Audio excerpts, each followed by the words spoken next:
Renungan Sileo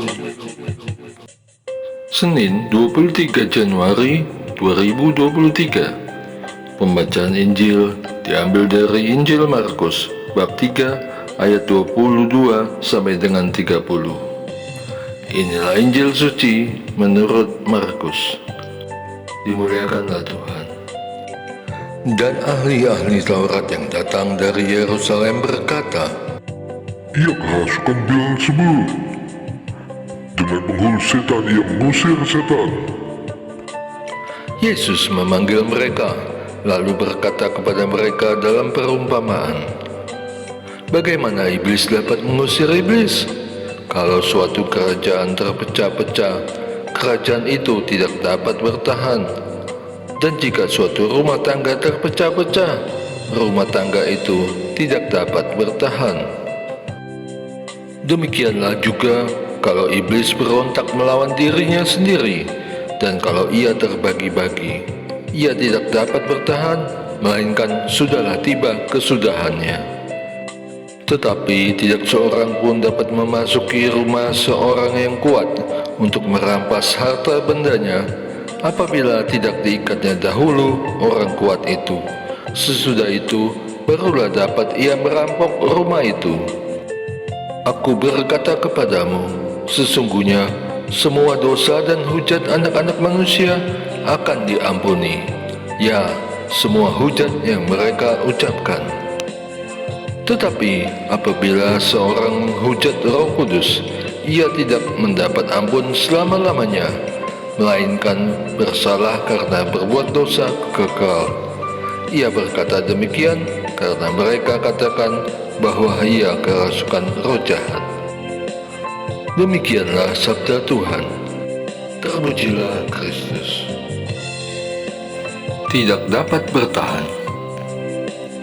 Saya ingat ketika guru sejarah menjelaskan tentang Divide et Impera, yang secara harfiah dapat diartikan sebagai pecah dan berkuasa. Strategi ini dipopulerkan oleh Julius Caesar dalam upayanya membangun kekaisaran Romawi. Caranya adalah dengan menimbulkan perpecahan di suatu wilayah sehingga mudah untuk dikuasai. Seiring waktu, Divide et Impera juga dikenal sebagai politik pecah belah atau politik adu domba. Yesus memberi perumpamaan dengan hal seperti ini. Bagaimana mungkin menjadi berkuasa dengan mengalahkan anggota diri sendiri? Apa yang telah disatukan bila dipisahkan akan runtuh. Lagi pula, bagaimana gelap dilawan dengan kegelapan? Kegelapan harus menghadapi terang, sehingga tidak gelap lagi.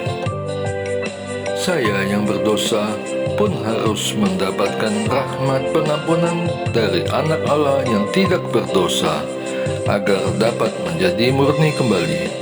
Tidak mungkin saya bertobat di kalangan orang berdosa. Saya harus keluar dan meninggalkan kalangan tersebut. Saya memerlukan rahmat pertolongan dari Allah, agar iblis tidak dapat bertahan, dan yang membebaskan aku dari ikatan dosa untuk selamanya. Darah Kristus menebus, dan iblis tidak dapat bertahan lagi. Doa.